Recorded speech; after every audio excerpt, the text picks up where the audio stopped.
Technology gives us things, it kind of spoils us. You know, like what do they say a good parent does? Don't give your kids everything they want. And there's an up and a down to everything. Technology is almost like the parent that spoils us. It gives us everything we want right when we want it. I want a headline. Boop. I want the news. Boop. I want my highlights. Boop. I want an opinion. Boop. I want a Snapchat picture. Technology has spoiled us. We're like spoiled children. And because of that, we don't have any patience anymore. I don't have it. You don't have it. I want what I want, and I want it now. And my Twitter feed and my Facebook and my phone, it gives me everything I want when I want it. But sometimes the best decision is the slowest decision. If you're a Dallas Cowboy fan, you should be happy with Dak Prescott. You should be encouraged by Dak Prescott. But don't be in a hurry to anoint him. Okay, Tony Romo, in the last 19 games, is 15-4 with the Dallas Cowboys against a much tougher schedule than what Dak has faced. 15-4. Don't lose your mind over this. It was a nice win yesterday. But the best team they've played so far this year, the Giants, they lost at home. They've beaten Washington, Chicago, and San Francisco. Not very good teams. Now comes Cincinnati, the Packers, the Eagles, the Steelers, the Ravens. Now comes better teams, the Vikings. So just remember that. Don't go crazy. Be encouraged. The other thing to remember is the advantage to getting, let's say, a Dak Prescott or a Russell Wilson when you get him in the 3rd round or the 4th round, or like Trevor Siemian for Denver in the 7th round. There's an obvious advantage to that, and you all know what that is. You don't have to pay him anything. Dak Prescott's cap hit this year is about $500,000.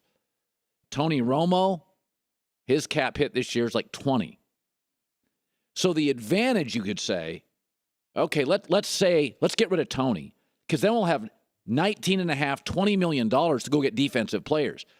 But that's, again, not the way it works. Be patient.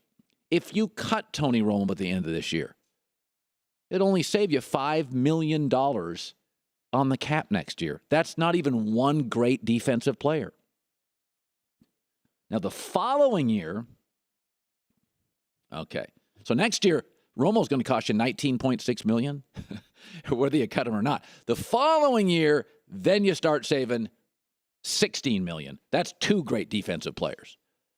So again, Bill Parcells was on our show last week, and he said, everybody's in a hurry to crown, to anoint, to create a referendum, and this is the guy.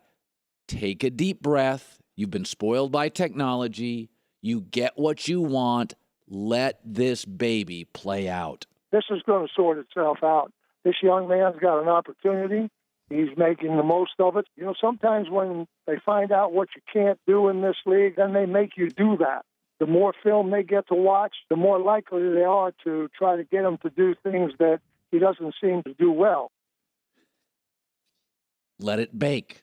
We live in a world now where if a movie doesn't have a good opening weekend, it's a bomb. If a sitcom's not good after 2 episodes, they cut it. Let it bake. It's been encouraging. It's been nice. But the NFC, whereas the AFC is dominated by quarterbacks, Big Ben, Peyton Manning, and Brady have won 12 of 13 conference championships.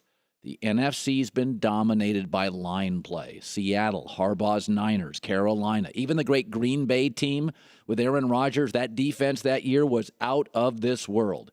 The most encouraging thing for Dallas,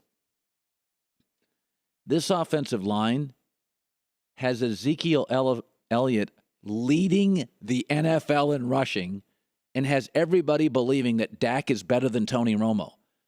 What do those 2 things have in common? The offensive line.